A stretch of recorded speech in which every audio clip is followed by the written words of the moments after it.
Proverbe 18. Celui qui s'isole cherche son propre intérêt et s'oppose à tout bon sens par ses querelles.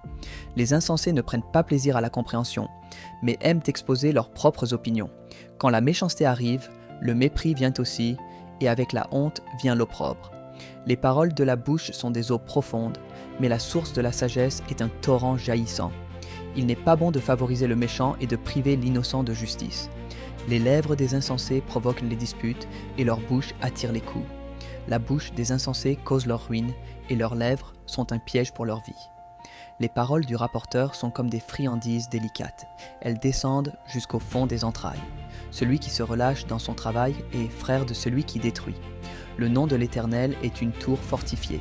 Le juste s'y réfugie et y trouve la sécurité. La richesse du riche est sa ville forte.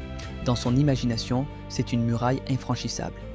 Avant la ruine, le cœur de l'homme s'élève, mais l'humilité précède la gloire. Répondre avant d'avoir écouté, c'est une folie et une honte.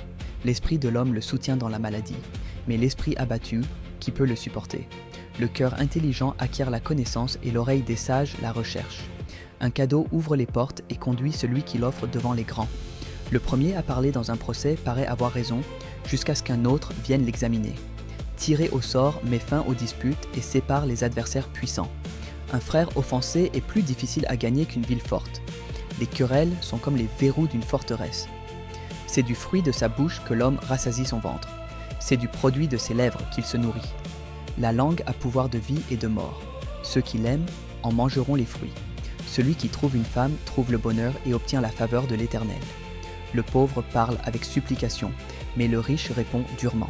Celui qui a beaucoup d'amis peu fiables court à sa perte, mais il existe un ami plus attaché qu'un frère.